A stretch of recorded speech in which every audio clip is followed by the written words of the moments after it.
Mabuhay Pilipinas! Maligayang pagbabalik dito sa aking channel, pero kung bago ka lang, pasuyo ng like and subscribe. Salamat agad. Ngayong araw ng Lunes, January 29, 2024, patuloy pong nakakaapekto sa buong Pilipinas ang hanging amihan, kung saan ang Cagayan Valley, Cordillera Administrative Region, Aurora, Quezon, Bicol Region, Eastern Visayas at Caraga ay patuloy na makakaranas ng maulap na kalangitan na merong mahinang pag-ulan.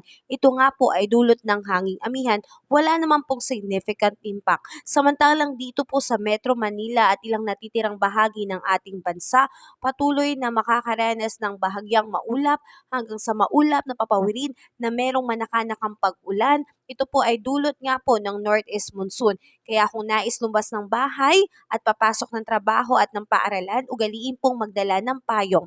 Samantalang ang Southern Luzon, Visayas at ang Northern and Eastern section ng Mindanao ay papatuloy po na makakaranas ng malakas na hangin. Samantalang ang trough ng LPA buhat sa ibang bansa ay patuloy na nakakaapekto sa Davao Region at Soc-Sargen na magpaparanas ng cloudy skies with scattered rain shower and thunderstorm. Mga kababayan, active LPA po mula sa ibang bansa ang nakakaapekto dito sa panahon natin sa Pilipinas, particular na sa lugar po ng Mindanao.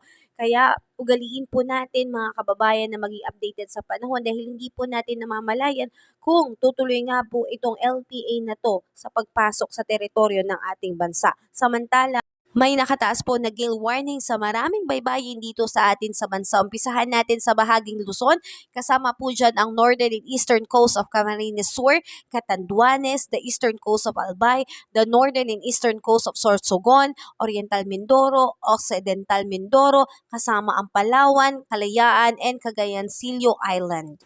Samantalang sa baybayin naman po ng Visayas, kasama dyan ang Northern Samar, Eastern Samar, Biliran, Leyte, Southern Leyte, Antique, kasama Caluya Island, Iloilo, Guimaras, Negros Occidental, at Negros Oriental. At narito naman po ang baybayin sa Mindanao na may gale warning signal, ang Dinagat Island, Surigao del Norte, including Surigao and Bucas Grande Island, Surigao del Sur, eastern coast of Davao Oriental, at Zamboanga del Norte. Kaya ang ating mga mangingisda na merong maliliit na bangka ay hindi po pinapayagang pumalaot dahil napakalakas at napakataas nang magiging alon po sa karagatan. Ito po ay napakamapanganib at dahil po dyan apektado po ang kabuhayan ng mga mangingisda na posibleng magkaroon po ng epekto po sa mga mahuhuling isda, at kapag nagkagayon po, konti ang huli ng isda, konti ang supply ng isda, tataas po ang presyo ng mga isda.